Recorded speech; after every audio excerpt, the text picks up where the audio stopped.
देख रहे हैं केकेडी न्यूज। मुद्दे की चर्चा में आप सभी का बहुत स्वागत है। पीएम पद की दावेदारी, पोस्टर वॉर लगातार जारी। जी हां, इंडिया गठबंधन की बैठक से पहले विपक्षी खेमे में सियासी कुश्ती जारी है। लोकसभा चुनाव 2024 में मोदी के विजयी रथ को रोकने के लिए बने इंडिया गठबंधन की आज यानी 19 दिसंबर को दिल्ली में अहम बैठक हुई है, जहां कई मुद्दों पर चर्चा की गई है। लेकिन बैठक शुरू होने से पहले कई सारे सीटों को लेकर के दावे किए जा रहे थे और दौरा शुरू रह गया था। एक तरफ सीएम केजरीवाल दांव खेल रहे हैं, तो वहीं दूसरी तरफ ममता बनर्जी ने भी कमर कस ली है और किसी से कम नहीं है। बता दें, सीएम अरविंद केजरीवाल जहां पंजाब की सभी सीट पर लड़ने की बात कह रहे हैं, तो वहीं ममता बनर्जी ने भी चुनाव लड़ने के लिए अपनी कमर कस ली है। लेकिन सवाल ये है कि गठबंधन का पीएम चेहरा आखिर बनेगा कौन, क्योंकि राहुल गांधी को गठबंधन बनाएगा पीएम फेस, ये सवाल बड़ा है, या फिर सीएम केजरीवाल और ममता बनर्जी में होगा कड़ा मुकाबला। बंगाल में सिर्फ 2 सीट पर कांग्रेस है और अब सीटों के बंटवारे को लेकर चर्चा से पहले ही तनाव देखे जा सकते हैं। इस मुद्दे पर चर्चा करने के लिए हमारे साथ तमाम मेहमान मौजूद है। बीजेपी से विकास पांडे जी, सपा से अभिषेक मिश्रा जी और कांग्रेस से दिनेश बाजपेयी जी, आम आदमी पार्टी से नीरज जी। हमारे साथ सभी मेहमानों का बहुत बहुत स्वागत है हमारे मुद्दे की चर्चा में। हमारा सबसे पहला सवाल विकास जी आपसे ही है। गठबंधन की आज बैठक हुई है इंडिया गठबंधन की, जिसके बाद कई सारे अटकलें लगाए जा रहे, कई सारे सवाल उठाए जा रहे। सबसे पहला सवाल तो यही है कि आखिर गठबंधन में से पीएम का चेहरा होगा कौन, और क्या ये जो भी चेहरा होगा उसके नाम पर भाजपा को टक्कर दे पाएगी इंडिया गठबंधन? बहुत धन्यवाद आपका। जी विकास जी। भारतीय जनता पार्टी को कितना ये गठबंधन टक्कर दे पाएगा, ये हमने सबने देखा है। चाहे पूर्ववर्ती चुनाव 2019 का लोकसभा देख लीजिए और चाहे 2022 के चुनाव को आप देख लीजिए, उत्तर प्रदेश के विधानसभा चुनाव, कितना कारगर है ये गठबंधन। आप इसी से अंदाजा लगा सकते हैं कि एक तरफ गठबंधन में ये मांग उठती है कि नीतीश कुमार जी को प्रधानमंत्री पद का दावेदार बनाया जाए। दूसरी तरफ चर्चाएं ये आती हैं कि खड़गे के कंधों पर बंदूक रखकर चलाने की तैयारी कर रही है। कांग्रेस नीतीश कुमार के टक्कर में खड़गे जी के नाम को आगे बढ़ा रही है। तो कहीं ना कहीं ये गठबंधन अपने में अंदर से उलझा हुआ गठबंधन है। हम सबने अभी 3 राज्यों के चुनाव में इसकी परिणति देखी है। सोनाली जी, हम सबने बड़े करीब से इस चीज को बड़े पास से जाकर के देखा है कि कैसे कमलनाथ जी ने अखिलेश बखिलेश। तो ये गठबंधन आंतरिक रूप से बहुत बड़े विघटन का प्रमाण है। और अंदर से देखिए, ऊपर से भले ही ये सारे दल एक हों, लेकिन अंदर से इन सबके अंदर आपसी कटुता बहुत गहराई तक घर किए हुए है। इसका परिणाम हम सबने देखा है कि अभी आपने देखा हो कि ये कहा जा रहा था कि अगर अखिलेश यादव की सीटें मिल जाती तो इसमें अच्छे परिणाम हो सकते थे। यही सामने आया। उधर अखिलेश यादव जी अपना अलग राग अलाप हैं, उधर नीतीश कुमार जी अपने आप को प्रधानमंत्री ममता बनर्जी भी अपना रुख इख्तियार किए हुए हैं। और तो तमाम तरीके की वैचारिक दिक्कतें हैं इन गठबंधन के सामने, वो मुंह आए खड़ी हुई है। कि आज सबसे बड़ी दिक्कत यही है इस गठबंधन के सामने, और वो गठबंधन के सामने दिक्कत ये है कि आखिर दूल्हा कौन है इस बारात का, ये पूरा देश आज जानना चाहता है। क्योंकि बगैर दूल्हे के बारात कैसी और बगैर दूल्हे के बात कैसी। एक बयान उद्धव ठाकरे जी ने भी आज दिया है। अभिषेक जी, उद्धव ठाकरे जी ने सेम वही बात कही है जो विकास जी कह रहे हैं, क्योंकि पीएम के बहुत सारे चेहरे हैं, कुछ भी कहना दिल बहलाने जैसा होगा। ये बयान गठबंधन में ही दिया जा रहा है। जी अभिषेक जी। कहूंगा कि आज गठबंधन की चौथी मीटिंग चल रही है। बयान नेता है अपने हिसाब से देते हैं, वो कोई इशू नहीं है। आज जो हम लोग वहां बैठे हैं वो शीट शेयरिंग के फार्मूले, संयोजक कौन होगा, कैसे आगे की रणनीति बनेगी, क्या करना है, पिछली गलतियों से कैसे सीख लेनी है, तो उसको लेके आगे कैसे बढ़ना, इसकी रणनीति के लिए आज इंडिया गठबंधन की, आपको पता होगा, पिछले 2 से 3 घंटों से मीटिंग चल रही है। दूसरी चीज की, अगर कोई कहता है कि हमारा नेता प्रधानमंत्री बने, तो हर कार्यकर्ता की एक महत्वाकांक्षा होती है कि हमारा नेता प्रधानमंत्री बने। हर कोई चाहता है। हम यहाँ पे राजनीति में प्रयास कर रहे हैं तो हम चाहेंगे कि हमको पद मिले। वो कोई एक बहुत बड़ा विशेष मुद्दा नहीं है। जैसे ममता जी ने भी एक चीज कही, और मुझे लगता है कि जहां तक इंडिया अलायंस के सभी घटक दल है इस बात पे एग्रीड है कि हम मिलकर इलेक्शन लड़ेंगे पोस्ट इलेक्शन हम ये फाइनल करेंगे कि हमारे शादी में दुल्हा कौन होगा, जो दुल्हा की ये बहुत विकासित चिंता कर रहे थे। दूसरी चीज, जैसे इन्होंने कहा ना, एक चीज इन्होंने तो बहुत बढ़िया किया कि दिखाएंगे सजा हुआ दुल्हा, देंगे दूसरा दुल्हा। अभी इनसे जब बात होगी तो ये बताएंगे ना, जैसे अभी मध्य प्रदेश का आप एक इलेक्शन ले लो, वहां पे शिवराज सिंह चौहान साहब ने काम किया, जो भी किया, जैसे भी किया, जीत गए। वहां पे अभी इनसे पूछोगे तो आप ये फेस दिखाएंगे किसका? मोदी जी का। मोदी जी अगर दुल्हा थे तो सहबाला से शादी क्यों करवा दी भाई? ये कहां की रीति है कि आप जिसको मन चाहेगा उसको।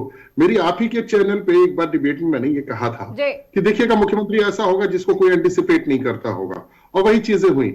रही बात ये कि ये इनका इंटरनल मैटर है, उस पर नहीं जाऊंगा। जो आज हमारे यहाँ इंडिया अलायंस की मीटिंग हो रही है, आज बाकायदा संयोजक फाइनल होंगे, जहां तक हमें लगता है कि शीट शेयरिंग पे हम लोग किसी निष्कर्ष पे निकलेंगे, और आने वाले समय में इस जो हमारा संयोजन है एक, इसका आपको एक बेटर आउटपुट देखने मिलेगा। अभिषेक जी, अभी आपने कहा कि हर कार्यकर्ता चाहेगा कि पीएम उनके पार्टी से ही बने, या उनके जो मुख्य चेहरा है उनके पार्टी का वही पीएम बने, लेकिन जनता कैसे डिसाइड करे कि आखिर पीएम के चेहरे पे इनको मतदान करे, उनको मतदान करे, किसको मतदान करे? जनता कैसे? जनता तो कंफ्यूज है ना अभी कि अखिलेश यादव के बयान पर जाएं। अखिलेश यादव ने जो कुछ कहा, अखिलेश यादव और कांग्रेस के बीच जो चल रहा है उलटफेर, उसको देखा जाए, या फिर वो उस चीज पे जाए कि गठबंधन एकता की बात कर रही है फिर भी एक नहीं है।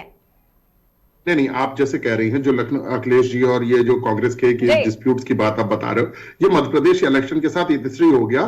कांग्रेस को भी अपनी कहीं ना कहीं रियलाइज हुई, कमलनाथ जी हटाए गए, उनके साथ जीतू पटवारी जी को उन्होंने प्रदेश अध्यक्ष बनाया। ये इनका इंटरनल मैटर है, मैं उसको किसी मुद्दे से नहीं जोड़ूंगा।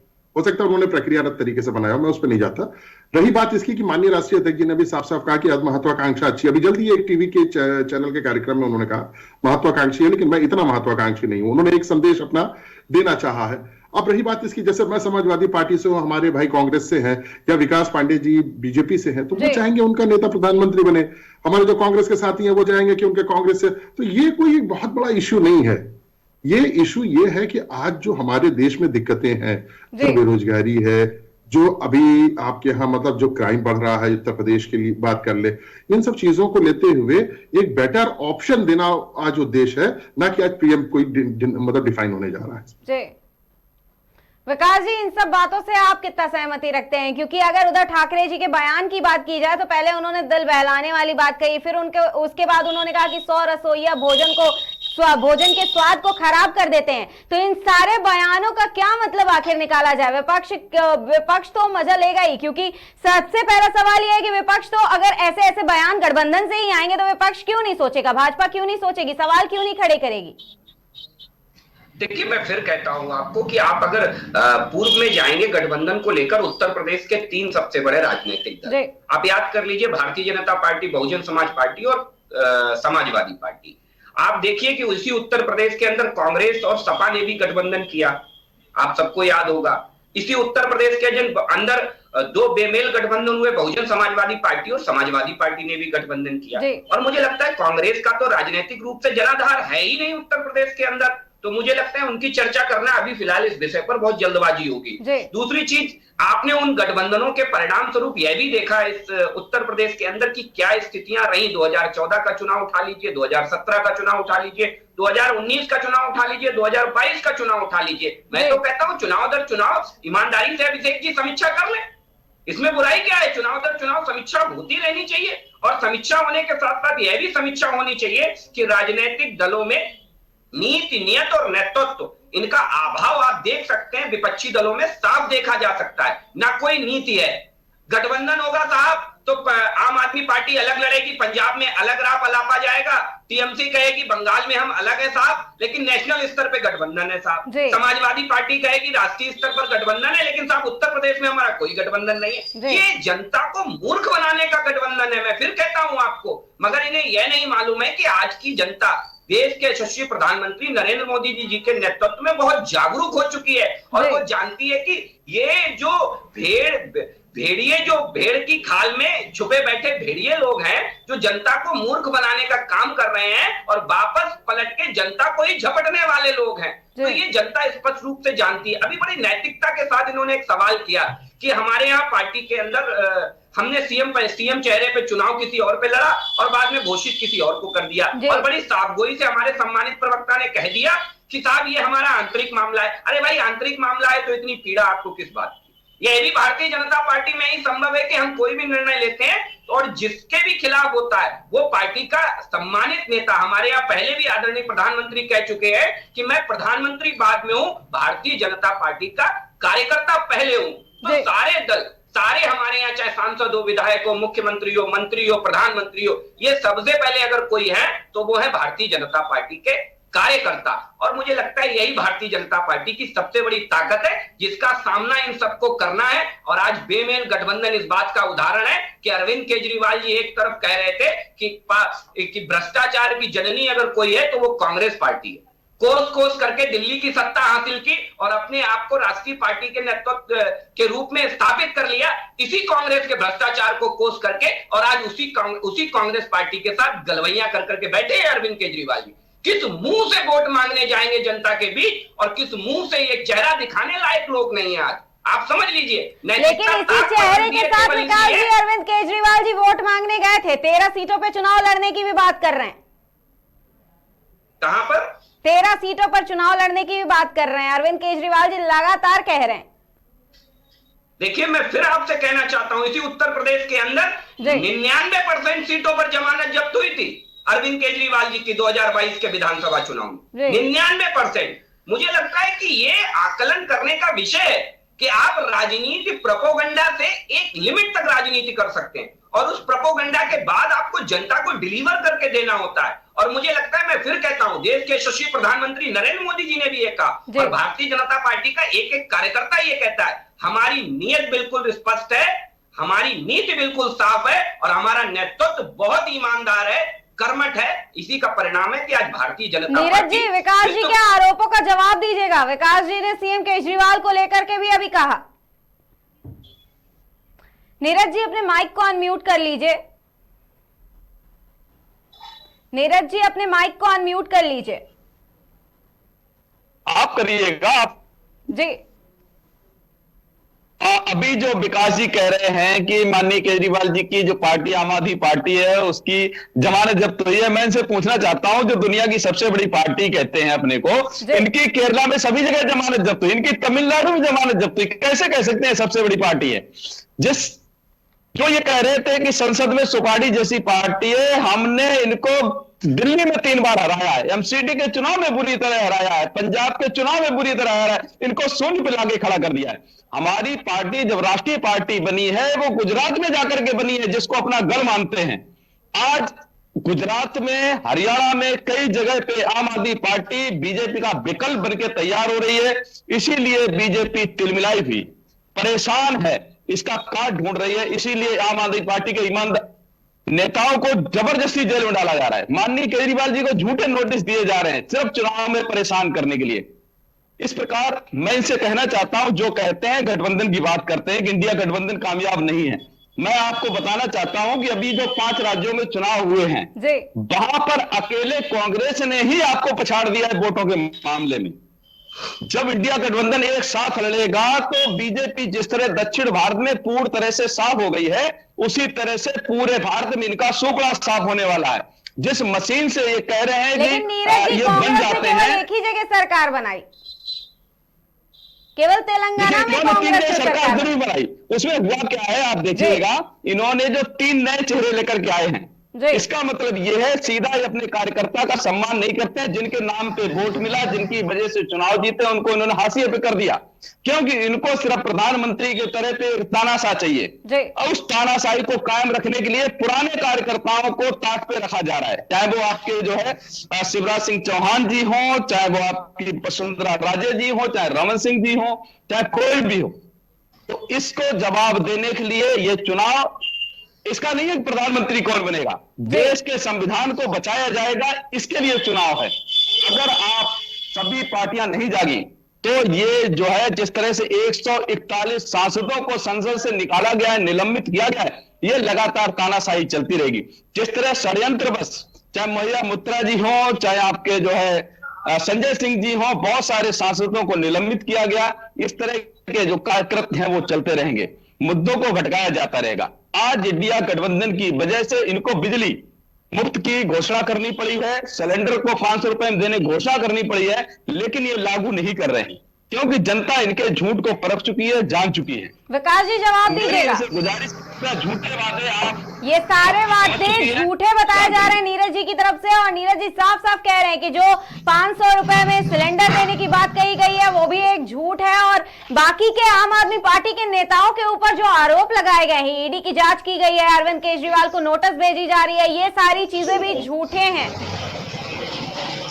देखिए, मैं फिर कहता हूं आपको कि जिस पार्टी का राजनीतिक आधार है प्रोपोगंडा, जिस पार्टी का राजनीतिक आधार है झूठा ही लेना, झूठा ही देना और झूठा ही भोजन, झूठा ही चबेना, वो पार्टी यहाँ आकर के अगर बातें कर रही है इस तरीके की, तो जरा इनसे पूछ लीजिए कि मनीष जैन को इतने बरस तक जमानत क्यों नहीं मिली? क्यों नहीं मनीष सिसोदिया को जमानत मिली? क्यों नहीं संजय सिंह को जमानत मिल पा रही है इतनी अर्जियां देने के बाद भी? अगर सब कुछ झूठ है तो वो झूठ अदालत को क्यों नहीं दिख रहा है? ये बड़ा एक व्यवहारिक प्रश्न है जिसका जवाब नीरज जी सुनिएगा आप ये सारे सवाल। कोई नेता और प्रवक्ता। अच्छा नीरज जी अब सुन लीजिए, धैर्य के साथ सुनिए, उसके बाद जवाब दीजिएगा, मेरा आग्रह है आपसे। कोई नेता आम आदमी पार्टी का, कोई प्रवक्ता इस विषय पर जवाब नहीं देगा। दूसरी चीज, अभी कह रहे थे कि हमारे यहाँ पार्टी कार्यकर्ताओं की कदर नहीं होती। अरे भाई चश्मा उतारिए और चश्मा उतार करके देखिए कि जो भारतीय जनता पार्टी ने तीनों राज्यों में सीएम दिया है वो पार्टी के नीचे स्तर के कार्यकर्ता हैं जिन्हें सीएम बनाया है पार्टी ने। अरे नीरज भाई सुन लीजिए एक मिनट। तो सुन रहा हूं बिल्कुल, जी आवाज आ रही थी बीच में। तो ये सबसे बड़ा विषय है कि बहुत बड़ी बात यह है कि भारतीय जनता पार्टी कार्यकर्ता बेस्ड पार्टी है, प्राइवेट लिमिटेड पार्टी नहीं है। और आप इस गठबंधन को उठा करके देख लीजिए, चालू करिए कांग्रेस पार्टी से लेकर के, और आ जाइए समाजवादी पार्टी, आ जाइए उद्धव ठाकरे, आ जाइए टीएमसी, आ जाइए आम आदमी पार्टी। आम आदमी पार्टी जब से गठन हुआ है कितने राष्ट्रीय संयोजक बने हैं आम आदमी पार्टी के, जरा पूछ लीजिएगा इनसे। अभी कह रहे थे बहुत कार्यकर्ताओं की बातें, बड़ी वकालत कर रहे थे आम आदमी पार्टी के प्रवक्ता हमारे जी सम्मानित साथी, जरा पूछ लीजिए कितने राष्ट्रीय संयोजक बने हैं अरविंद केजरीवाल के अलावा आम आदमी पार्टी के, बता दे मुझे, कृपा करके बता करके जाए। अभी पूछ लीजिएगा, सुना लीजिए सवाल। ये केवल भारतीय जनता पार्टी में संभव है कि बूथ से सफर करने वाला एक कार्यकर्ता राष्ट्रीय अध्यक्ष बनता है भारतीय जनता पार्टी में। हमारे यहाँ केजरीवाल होना और गांधी होना और यादव होना एक सर्टिफिकेट नहीं है कि आपको पार्टी में महत्वपूर्ण पद मिल जाएगा। हमारे यहाँ जरूरी है कि आप सच्चे ईमानदार कर्मठ कार्यकर्ता है, आपके अंदर समाज सेवा का, राष्ट्र सेवा का जज्बा होना चाहिए।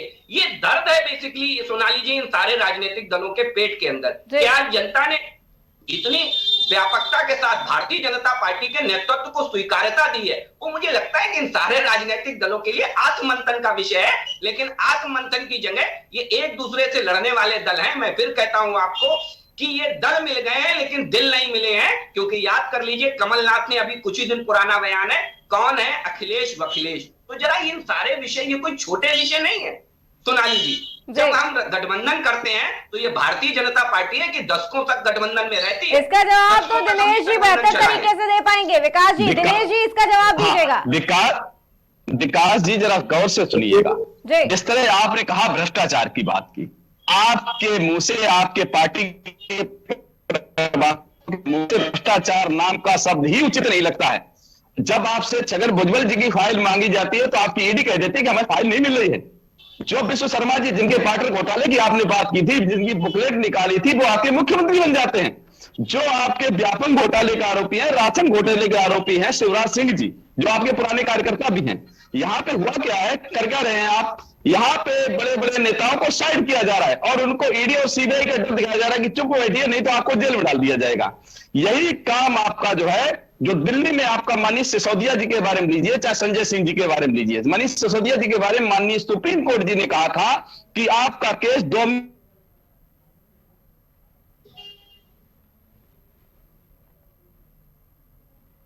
दिनेश जी आप जवाब दीजिएगा। नेटवर्क इशू आ रहा है थोड़ा सा, लेकिन दिनेश जी आप विकास जी के सवालों का जवाब दीजिएगा। विकास जी ने अभी एक बहुत बड़ी बात कही है कमलनाथ जी के बारे में। कमलनाथ जी ने अखिलेश यादव को लेकर के जो बयान दिया, ये सबने सुना था, लेकिन ऐसा बयान आखिर क्यों?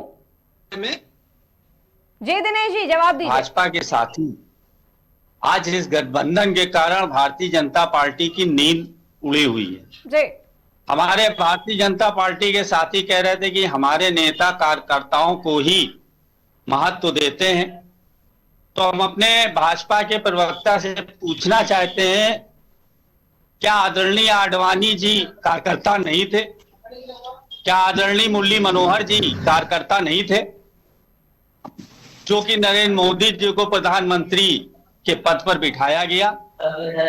और दूसरी बात रही गठबंधन की, देखिए आज अलायंस का इतना मजबूत गठबंधन बन रहा है जिससे भारतीय जनता पार्टी की नींद हराम है। आज देश की जनता ये देख रही है कि आज देश की राजनीति किस ओर जा रही है। देश की राजनीति सिर्फ धर्मवाद और राम मंदिर मस्जिद के नाम पे ही जा रही है। तो निश्चित रूप से आज देश की जनता देख रही है बेरोजगारी को। देश की जनता कंफ्यूज भी बहुत ज्यादा है कि आखिर वो गठबंधन में से चुने तो किसको चुने। इतने सारे चेहरे सामने आ गए हैं, इतनी तकरार देखी जा रही है। जब सपा ही कांग्रेस पे भरोसा नहीं कर रही है, तीनों राज्यों में हारने के बाद गठबंधन भरोसा नहीं कर रही है, तो जनता कैसे भरोसा कर ले?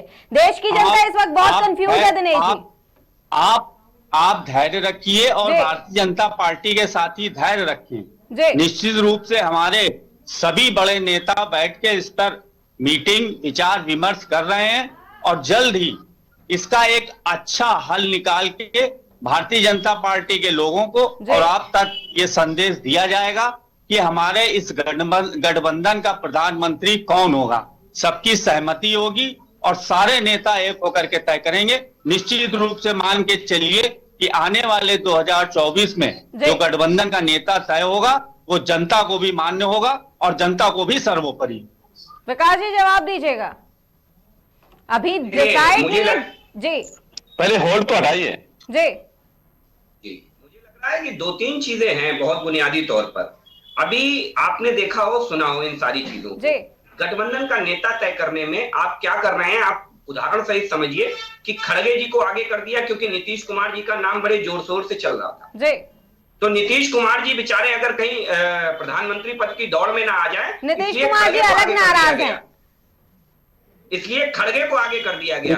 दूसरी चीज, अधीर रंजन चौधरी जी को जरा याद कर लें, कांग्रेस पार्टी के प्रवक्ता कि वो कह रहे हैं कि टीएमसी से हमारी लड़ाई बदस्तूर जारी है, लड़ाई को लड़ते रहेंगे। बात करा फोन पूछो क्या दिक्कत है। मैं बीडीसी। अरे सर शिवम बीडीसी। हाँ मेरे से तो कॉल चल रहा ना। जी विकास जी जवाब दीजिए आप। वो आवाजें आ रही हैं। सबसे बड़ी दिक्कत ये है कि आपको ये पता नहीं है कि आपके अंदर क्या चल रहा है। तो उधर बंगाल के अंदर अधीर रंजन चौधरी जैसा बड़ा नेता आपका इस गठबंधन के कितना पक्ष में है टीएमसी के साथ, ये हम सब देख रहे हैं। और हम सब ने उनके बयानों को पिछले कई दिनों से, हम सब कई महीनों से हम उनके बयानों को देख समझ रहे हैं सोनाली जी। दूसरी चीज, आप पंजाब के अंदर आ जाइए। पंजाब के अंदर कांग्रेस, लोकल कांग्रेस पार्टी के नेता किसी भी सूरत में तैयार नहीं है कि वो आम आदमी पार्टी से गठबंधन करें, लेकिन मजबूरी ये है कांग्रेस पार्टी की कि उनके पास अब कोई विकल्प नहीं बचा है।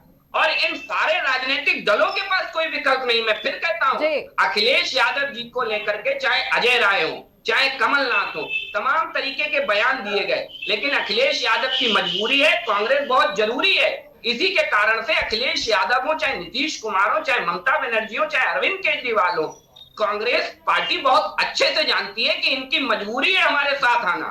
और इसी मजबूरी का फायदा उठा करके तीनों राज्यों में गठबंधन के सहयोगी दलों को किनारे कर दिया कांग्रेस पार्टी ने। और होना भी चाहिए ये, क्योंकि ये पुरानी नीति रही है कांग्रेस की कि कंधा किसी का हो और बंदूक हमेशा कांग्रेस की रहती है। तो ये कांग्रेस पार्टी की राजनीति का आधार है और हिस्सा है, जिसका मुझे लगता है सारे राजनीतिक दल अंदर ही अंदर समर्थन भी करेंगे मेरी इस बात का, भले ही राजनीतिक व्यवस्था पर ये डिबेट में ना कह पाए। दूसरी चीज मैं फिर कहता हूँ कि भारतीय जनता पार्टी ने जनता को डिलीवर करके दिया। ये बहुत छोटी मोटी बात नहीं है कि आजादी के बाद पहली बार ऐसा हुआ कि इस देश में गैर कांग्रेसी सरकार पूर्ण बहुमत के साथ आई, और पहली बार ऐसा हुआ कि वही सरकार दोबारा रिपीट होकर के आई, गैर कांग्रेसी सरकार, और उससे भी बड़े बहुमत के साथ रिपीट होकर के आई। ये मुझे लगता है कि ये नरेंद्र मोदी जी के नेतृत्व की क्षमता के बल पर हुआ है, हमारी नीति नियत और नेतृत्व के बल पर हुआ है, हमारी आम जनता को दी गई योजनाओं के लाभ के बल पर हुआ है। आप याद कर लीजिए, कोरोना काल में ये सारे के सारे दल ढूंढे नहीं मिले थे, हम सबको ढूंढे नहीं मिले थे। और आज ये लोग आकर के जनता के बीच जब चुनाव में जाते हैं तो जनता ये जानती समझती है। आप भाई आप किसको बेमूर्ख बना रहे हैं? आप अपने कार्यकर्ताओं को मूर्ख बनाते हैं, कहते कुछ है करते कुछ है। लेकिन अब वही कार्यकर्ता जब आपकी चीजों को समझ रहा है वो चुनाव में निकलता नहीं है, और चुनाव में ना निकलने की वजह से परिणाम आपके सापेक्ष नहीं आते। ये बिल्कुल दिक्कत है। और मैंने व्यवहारिक सवाल सोनाली जी किया था और आपने नहीं पूछा आम आदमी पार्टी के प्रवक्ता से। दोबारा पूछ लीजिए कि मुझे बता दें कि नेटवर्क इशू आया था विकास जी, आप बताइए। जी जी जी, नेटवर्क इशू की वजह से आपको जवाब नहीं मिल पाया था। जी बताइए विकास जी फिर से। जी जी, जरा सवाल पूछ लीजिएगा आम आदमी पार्टी से कि अरविंद केजरीवाल के अलावा इनका राष्ट्रीय संयोजक कौन कौन हुआ है, जरा मुझे बता दें मुझे सम्मानित साथी कांग्रेस। नीरज जी जवाब दीजिएगा, उसके बाद हम अपना दूसरा सवाल पूछेंगे। नीरज जी जवाब दीजिए। जी नीरज जी जवाब दीजिए विकास जी के सवालों का। तो अभी भी नीरज जी से जुड़ने में थोड़े से नेटवर्क इशू आई है। नहीं लाइन है, जी कह रहे जी माननीय केजरीवाल जी इस कार से सर्वसम्मत स्वीकार किया जाता है।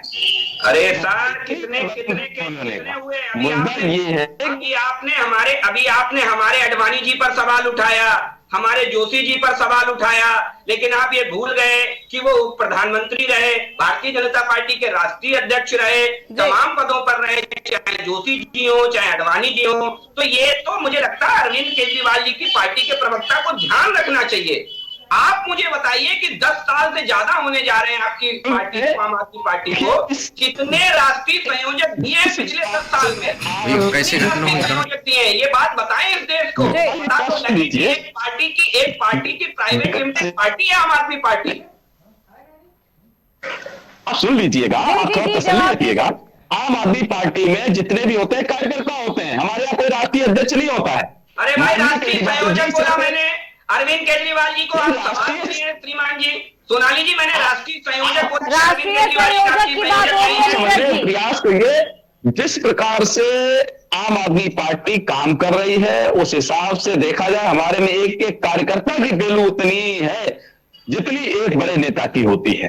आपने देखा होगा जिस प्रकार से भगवंत मान जी एक टीचर बन जाते हैं, जिस प्रकार से माननीय पहले दिन से भगवंत मान जी को लेकर के पंजाब में कन्वेंसिंग करने वाले अरविंद केजरीवाल जी आज भगवंत मान को पीछे का कार्यकर्ता कह रहे हैं। आप देख लीजिए उनकी पार्टी के उनके पार्टी के प्रवक्ता को ये पता ही नहीं है कि भगवंत मान जी किस श्रेणी के नेता है उनके यहाँ। पहले ही दिन से पंजाब में कन्वेंसिंग कर रहे थे भगवंत मान जी। पहले ही दिन से उन्हें सीएम प्रोजेक्ट किया गया था, पहले ही दिन से सीएम प्रोजेक्ट किया गया था। श्रीमान जी ये पूरा देश जानता है, कम से कम भाई तो आप देखिएगा जो सीएम के चेहरे पे जिनके नाम पे वोट आपका चुनाव लड़ा जाता है। उत्तर प्रदेश को लीजिएगा, केशव प्रसाद मौर्य जी को प्रोजेक्ट किया गया था, बाद में योगी जी को बिठा दिया गया। मध्य प्रदेश शिवराज जी को प्रोजेक्ट किया गया, उसके बाद वहां पे उड़ा के मोहन जी को दे दिया गया। इस तरह की कितनी घटनाएं हैं आपके यहाँ पे। आप वोट किसी और के नाम पे मांगते हैं, आप मंदिर मस्जिद के नाम पे मांगते हैं, आप मूर्ति का आधार पे वोट मांगते हैं। नीरज जी आप लोग ही दो तरह का आरोप लगाते हैं। नीरज जी आप लोग ही दो तरह का आरोप लगाते हैं। गठबंधन ने पहले कहा कि भारतीय जनता पार्टी अपने नामों का ऐलान पहले करती ही नहीं है। जवाब नहीं दिया। कोरोना काल में केंद्र सरकार से मदद मांगने वाले अरविंद केजरीवाल जी शराब होम डिलीवरी करा रहे थे। कोरोना में शराब होम डिलीवरी करा रहे थे अरविंद केजरीवाल जी। दवाई खरीदने के पैसे नहीं थे, दवाई खरीदने के पैसे नहीं थे, लेकिन विज्ञापनों पर 4,000 करोड़ खर्च कर दिया आपने। विज्ञापनों पर 4,000 करोड़ खर्च कर दिया अरविंद केजरीवाल ने, लेकिन दवाई के लिए पैसे नहीं थे अरविंद केजरीवाल के पास। ये ऐसी बताइएगा जिसको आप फ्री रेवड़ी कहते थे, आज उसी रेवड़ी के नाम पे आप चुनाव लड़ रहे हैं। आप 5 किलो राशन, इसका मतलब ये है कि 80 करोड़ लोगों के जीवन में अगले 5 श्रीमान जी धैर्य के साथ सुनिए। कोरोना काल में भूखे नंगे पैरों को चप्पल और भूखे पेट को रोटी देना अगर रेवड़ी है तो नरेंद्र मोदी जी ने किया है रेवड़ी का काम, लेकिन आपने सत्ता पाने के लिए किया, हमने कोरोना में लोगों का पेट भरने के लिए किया, हमने आम जनता की सहूलियत के लिए किया, आपने राजनीति के लिए किया, आपने वोट पाने के लिए किया। ये बुनियादी फर्क है हमारी आपकी सोच के अंदर श्रीमान जी। आप क्या कर रहे थे कोरोना काल में? आप शराब होम डिलीवरी करा रहे थे, लेकिन दिल्ली त्राई कर रही थी। आपके पास दवाई खरीदने के पैसे नहीं थे, लेकिन 4000 करोड़ रुपए आम आदमी पार्टी ने दिल्ली में विज्ञापन पर खर्च कर दिए कोरोना काल में। ये है आम आदमी पार्टी का व्यक्तित्व, चाल चरित्र, चेहरा, जो पूरा देश जानता समझता है। 10 साल हो गए आम आदमी पार्टी को अस्तित्व में आए, उससे भी ज्यादा। तब से मुझे बता दीजिए, क्या अरविंद केजरीवाल जी के अलावा कौन कौन राष्ट्रीय संयोजक है आम आदमी पार्टी का? ये बताइए कौन कौन रहा है राष्ट्रीय संयोजक? आप घूम फिर के जवाब नहीं देना चाहते, क्योंकि ये प्राइवेट लिमिटेड पार्टी है आम आदमी पार्टी, एक व्यक्ति की प्राइवेट लिमिटेड पार्टी है आम आदमी पार्टी। दिनेश जी, अभी एक सवाल ये है कि अभी विकास जी ने कहा था कि कांग्रेस हमेशा दूसरों के कंधे पर रख करके बंदूक चलाती है, तो इसका मतलब ये समझा जाए कि गठबंधन अगर हारता है तो कांग्रेस को जिम्मेदार नहीं ठहराया गया, इसलिए ये गठबंधन बनाया गया। जी दिनेश जी, गठबंधन अपनी मीटिंग करना है और गठबंधन के नेता ये तय कर रहे हैं कि हमारा प्रधानमंत्री कौन होगा। ये गठबंधन का इंटरनल मामला है। आज भारतीय जनता पार्टी के नेताओं के पेट में इतना दर्द क्यों हो रहा, मैं ये नहीं समझ पा रहा। दूसरी बात, अभी हमारे भाई कह रहे थे कि कोरोना काल में सारे विपक्ष के लोग ढूंढे नहीं मिल रहे थे, तो निश्चित रूप से वो ढूंढे नहीं मिल रहे थे। कारण क्या था कि जब आपके यशस्वी प्रधानमंत्री ने कोरोना को ताली और थाली बजवा करके इस वायरस को भगाने का काम किया, तो विपक्ष का क्या काम? आपका प्रधानमंत्री जादूगर है, वो ताली और थाली बजा करके कोरोना वायरस को भगा देता है, और लोगों को वैक्सीनें तक नहीं मिल रही थी।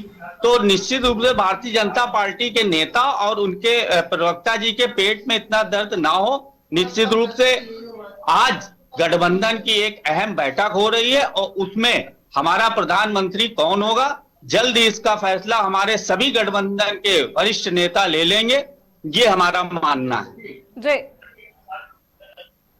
अभिषेक जी, एक सवाल ये है कि समन्वय जरूरी है, रथ में घोड़े 27 हैं और साथी कोई नहीं है, इसका मतलब गठबंधन को अपने ही लोगों पर भरोसा नहीं है? क्योंकि उद्धव ठाकरे जी सुबह से लगातार एक एक करके ऐसे उल्टे सीधे बयान दिए हैं, जिसको साफ साफ ये देखा जा सकता है, और उन्होंने दर्शाने की कहीं ना कहीं कोशिश की है कि गठबंधन में ये सारी चीजें चल रही हैं, उठापटक चल रहा है, उसका सारथी कोई नहीं है, उसमें 27 घोड़े हैं, और अगर 100 लोग एक भोजन को छूते हैं तो वो खराब हो जाता है उसका स्वाद। अगर इसके अलावा भी बात कर ले तो उन्होंने सुबह से ना जाने कितने बयान दिए, तो गठबंधन को लेकर के ऐसे उल्टे सीधे बयान क्यों आखिर?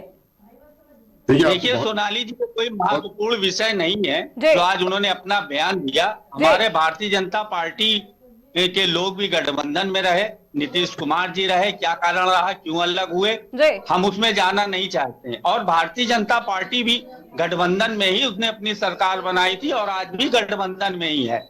तो ये बड़ा विषय नहीं है कि उद्धव जी ने क्या बयान दे दिया या अखिलेश जी ने क्या बयान दे दिया, ये कोई बड़ा विषय नहीं है। विषय ये है कि आज देश में जो राजनीति चल रही है धर्मवाद की, उस राजनीति की एक अलग विचारधारा है और सारे गठबंधन अलायंसों की विचारधारा एक है, जो गांधी की विचारधारा है, लोहिया की विचारधारा है, और हम सब उस विचारधारा को आगे बढ़ाते हुए जनता के बीच में जाएंगे और धर्म की जो राजनीति कर रहे हैं उनको निश्चित रूप से 2094 में उखाड़ फेंकने का काम करेंगे।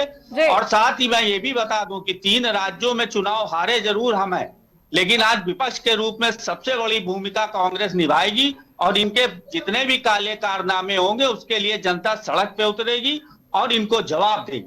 ऐसा तो आप कह रहे हैं ना, गठबंधन ऐसा कहाँ कह रहा है? देखिए मैडम, ऐसा है कि ये तो गठबंधन का इंटरनल मामला है, वो तो तय होना है। अलायंस में कहीं कोई प्रॉब्लम नहीं है। बताइए विवेक जी। जो हमारे विवेक जी, अभी आपने दिनेश जी की बातों को सुना है, लेकिन गठबंधन ऐसा कुछ कह कहाँ रहा है? क्योंकि गठबंधन में तो पहले से ही टकरार देखी जा सकती है। एमपी में हार गए, राजस्थान में हार गए, छत्तीसगढ़ में हार गए, उसके बाद से पार्टी कांग्रेस के ऊपर लगातार पार्टियां प्रेशर बनाई हुई है और ये सब साफ साफ देखा जा सकता है।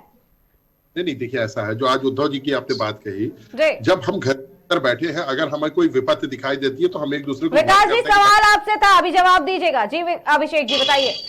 तो लोग आपस में एक अलर्ट करते हैं कि भाई देखो ये तरीका है कि अगर जैसे उन्होंने 27 घोड़े वाले, आप एक उनका उदाहरण ले लें, तो वो एक कहते हैं कि देखो हमारे रथ में 27 घोड़े, भाई हम लोगों को समन्वय के साथ चलना होगा। रही बात अभी हमारे भाई विकास पांडे जी कह रहे थे कि बहुत मजबूरी है, कांग्रेस बहुत जरूरी है, तो ये इनसे पूछता हूँ, हेमंत बिस्व शर्मा जी को इनके पार्टी में लेने की क्या मजबूरी थी?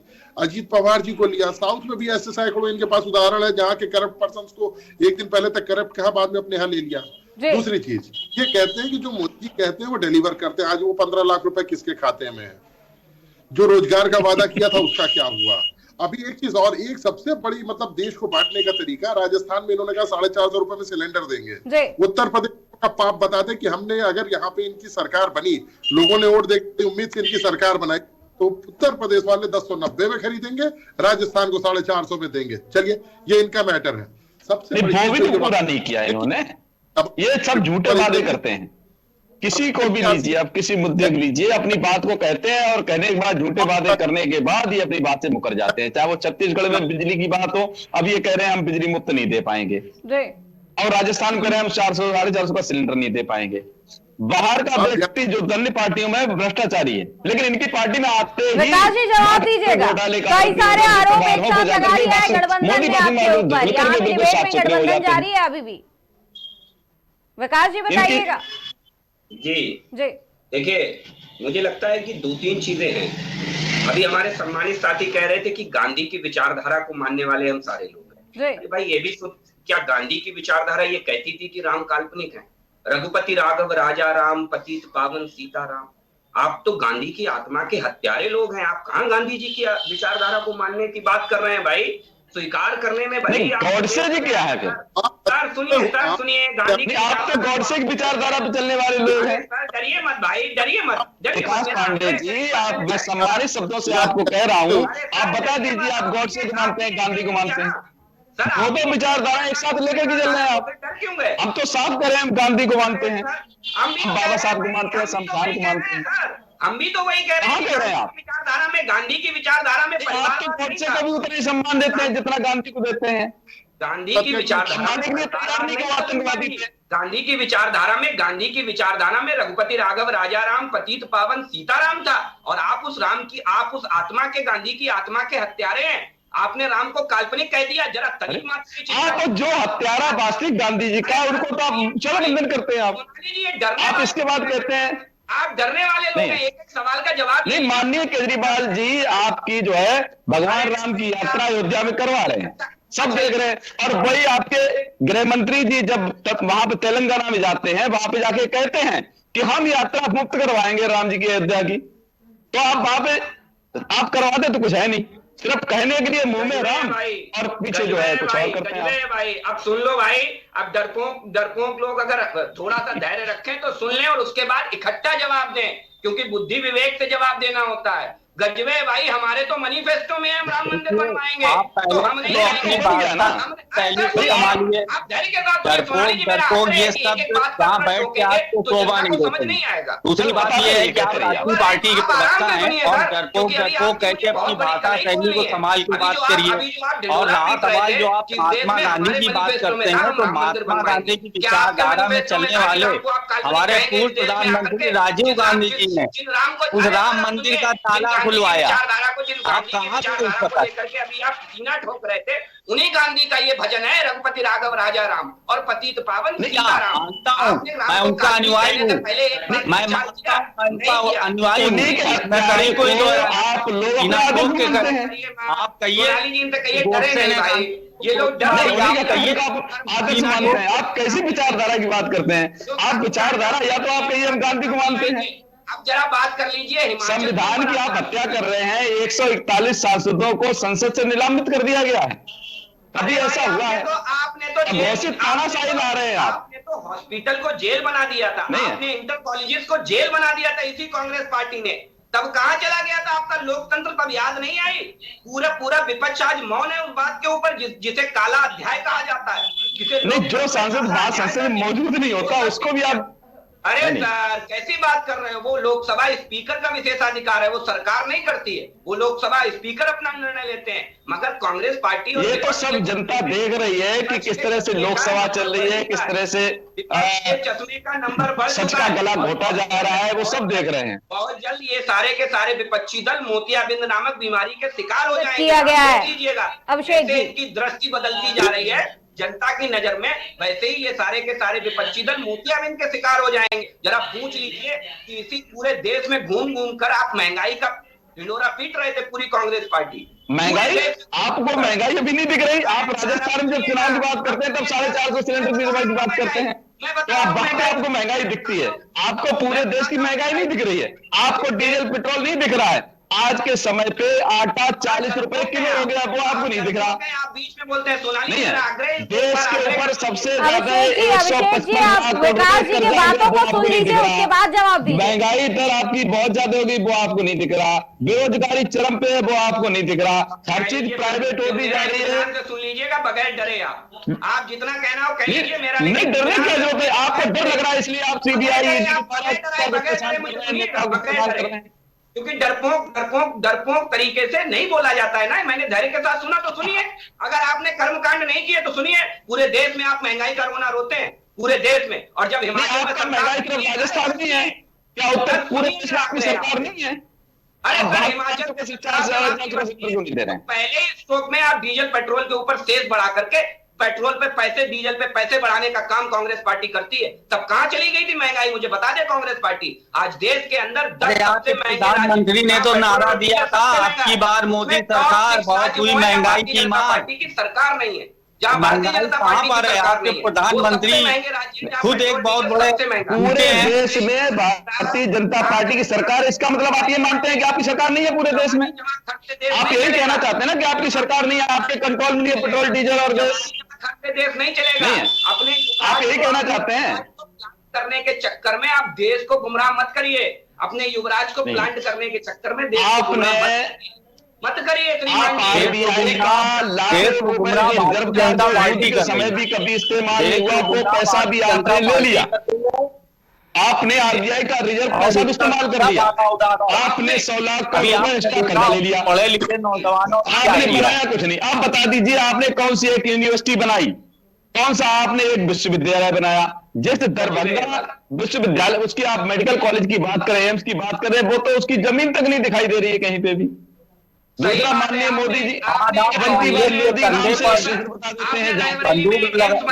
चला रहे हैं की स्थिति है। आज ये जो राशन आप बांट रहे हैं, देन किसकी है? में साइकिल फैक्ट्री खोलने की बात की और वहां पर लीज उठा करके, अरे आप जो राशन 80 करोड़ जनता को दे रहे हैं, ये किसकी जमीन है? इसका जवाब तो दे दीजिए।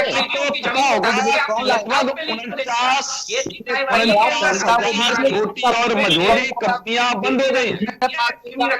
आप याद करिए, शक्ति सैया तो खूब ही कमाते हैं, लेकिन महंगाई डायन खाए जाते हैं। ये गाना बन गया कांग्रेस पार्टी के लिए। और आज यहाँ महंगाई पर आकर के प्रवचन देते हैं। 32 रुपए लीटर पेट्रोल था जब अटल बिहारी वाजपेयी जी ने 2003 और 2004 में सत्ता छोड़ी थी। और जब कांग्रेस पार्टी ने सत्ता छोड़ी है तो 2014 में, तो कांग्रेस पार्टी के शासनकाल में 81 रुपए लीटर गया है पेट्रोल। आज नरेंद्र मोदी अभी आपने उसको 110 पहुंचा दिया। आपने तो पहुंचाया ना। जो आप पूरे दिन 81 दिन जिस महंगाई के बारे में बात करते हैं, कांग्रेस पार्टी के शासनकाल में 81 रुपए लीटर पेट्रोल बिका। अगर मैं चुनौती देता हूं, आप मेरी बात को झूठ साबित कर दे। चुनौती आपने तो 110 कर दिया है। आप तो 110 भी दे रहे हैं। सवाल कुछ और था विकास जी। तक आपका सिलेंडर बिका है। वर्तमान समय पे आज आने के लिए महंगाई को मान रहे हैं कि महंगाई है देश में। किसानों की आय दोगुनी करने की बात कर रहे थे, उसको आपने प्राइवेट करने की कोशिश की। आपकी एक गलती की वजह से 750 से ज्यादा किसान 81 रुपए से 99 रुपए में पेट्रोल कितने परसेंट? 750 किसान जो दिल्ली के बॉर्डर पे शहीद हुए हैं, क्या आप उनको शहीद को देंगे? बाद में प्रधानमंत्री जी बोलते हैं कि मुझसे कुछ कमी रह गई। अरे कमी में आपके 750 किसान मारे गए। आप अग्निवीर योजना लेकर के आए, बहुत सारे जवान जो सेना में जाने चाहिए थे, भर्तियां नहीं हो पाई। और आज जवानों की हालत यह है कि उनको पेंशन नहीं मिलेगी। एक दिन के सांसद बनता है, उसको पेंशन मिलती है। हिमाचल प्रदेश में किसान अभी प्रदर्शन कर रहे थे श्रीमान जी। हिमाचल प्रदेश में किसान अभी प्रदर्शन कर रहे थे। कितनी चिंता आपकी सरकार वहां कर रही है किसानों की? पंजाब के अंदर चंडीगढ़ से लेकर हाईवे जाम कर लिया था किसानों ने। कितनी चिंता की आपके गठबंधन के लोगों ने किसानों की? लेकिन दिक्कत ये है आपके तो कानून ही अडानी के घर से बनकर जाते हैं। अगर कांग्रेस पार्टी कुछ भी करे, चाहे पेट्रोल सबसे महंगा बिकवाए तो वो ठीक है, चाहे रोजगार दे ना दे कांग्रेस पार्टी अपने शासित राज्यों पिछले 10 साल से तो आप सत्ता में हैं, अभी आप क्यों नहीं कर पा रहे? अरे भैया राज्यों आप जो अब देखिए, आप 40 से ज्यादा देशों को पेट्रोल और देते हैं। आप लोग मुद्दे से भटक गए अभिषेक जी और विकास जी। सवाल ये था कि आखिर गठबंधन में पीएम का चेहरा होगा कौन? ये आपको नहीं मालूम है कि कांग्रेस का जो किसानों नहीं, बात यहाँ पे जवाब तो देना पड़ेगा। अगर ये कहेंगे कि महंगाई इस समय ज्यादा थी तो जवाब नहीं दिया जाएगा क्या? आपने महंगाई को का जीवन जुगत कर दिया है, विकास जी जवाब लोगों को भुखमरी के कगार पे लाके खड़ा कर दिया है। आज हमारे देश में गरीबी, बेकारी, बेरोजगारी, भुखमरी है, इसको स्वीकार करने की जरूरत है और ये जनता देख रही है आज के समय पे। इसमें अगर सबसे ज्यादा महंगा पेट्रोल बिक रहा है तो टॉप 6 राज्य वो हैं जहां भारतीय जनता पार्टी की सरकार नहीं है। आपकी तो पूरे देश में सरकार है, आप कैसे कह सकते हैं कि 4 राज्यों की बात करते हैं? आप अपना क्यों नहीं कम करते हैं? आप आम आदमी पार्टी तो पूरे देश में एकदम कम कर सकते हैं। जब आप राजस्थान में 450 रुपए में सिलेंडर दे सकते हैं तो पूरे देश में आपकी क्या मजबूरी है? क्या ऐसे मजबूर है बीजेपी कि सत्ता में होने के बाद भी पूरे देश को आप 4.5 क्यों पूरे देश में लूट चालू रहेगी? जनता स्वीकार करेगी? जनता स्वीकार नहीं करेगी। 2024 में जनता आपको जवाब देगी कि जिस तरह आपने युवाओं को बेरोजगार किया है, देश को भुखमरी के सवाल पिटाई खड़ा किया है, जिस तरह आपने 16 करोड़ रुपए लोन दिया है किसकी सरकार? विकास जी, अभिषेक जी, दिनेश जी, सवाल यही है कि 2024 में आखिर किसकी सरकार होगी और गठबंधन में जो उलटफेर चल रहा है क्या उसमें शांति बन पाएगी? और ये देखा जाएगा कि कोई एक चेहरा सामने निकल करके आता है पीएम पद के उम्मीदवार के लिए, क्योंकि अभी भी इंडिया गठबंधन की बैठक जारी है और उसमें क्या फैसले लिए जाते हैं पीएम पद के चेहरे के लिए या फिर रणनीति के लिए, ये देखना अभी बाकी है। तो आप सभी मेहमानों का फिलहाल हमसे जुड़ने के लिए बहुत बहुत धन्यवाद। एक सवाल ये है कि आखिर इंडिया गठबंधन की बैठक तो जारी है, लेकिन पीएम की दावेदारी आखिर कौन साध पाएगा? पीएम के पद पर के लिए कौन उम्मीदवार खड़ा हो पाएगा? जी हां, सबसे बड़ा सवाल यह भी है कि पीएम के लिए क्या राहुल गांधी को चुना जाएगा या फिर कोई और सामने आ पाएगा? क्योंकि कांग्रेस 4 राज्यों में हार चुकी है 5 राज्यों के चुनाव में से, जिसके बाद भाजपा हो या फिर गठबंधन सबके सब नाखुश हैं और भाजपा लगातार निशाने साध रही है। लेकिन वहीं अगर गठबंधन की बात करें तो गठबंधन में इसको लेकर के नाराजगी देखी जा सकती है। तो सवाल यह है कि क्या पीएम पद के लिए राहुल गांधी को चुना जाता है? नीतीश कुमार अलग नाखुश नजर आ रहे हैं क्योंकि उनको संयोजक की कुर्सी नहीं मिली। वहीं अगर बात करें अखिलेश यादव की तो अखिलेश यादव अलग नाखुश नजर आ रहे हैं क्योंकि तीनों राज्यों में एक तो कांग्रेस हार गई, वहीं दूसरी तरफ कांग्रेस ने मध्य प्रदेश में चुनाव के लिए अखिलेश यादव के सीधे नकार दिया था और अखिलेश यादव की पार्टी को बाहर कर दिया था, जिसके बाद अखिलेश यादव ने मध्य प्रदेश में अकेले चुनाव लड़ा। तो सवाल यह है कि आखिर गठबंधन में कौन सा चेहरा ऐसा होगा जो सामने आएगा, कौन सा चेहरा ऐसा होगा जो देश को नया पीएम दे पाएगा? एक सवाल यह भी है कि क्या राहुल गांधी को गठबंधन बनाएगा पीएम फेस या फिर सीएम केजरीवाल और ममता बनर्जी में होगा मुकाबला? तो ये सारे सवाल जो हैं वो अभी यही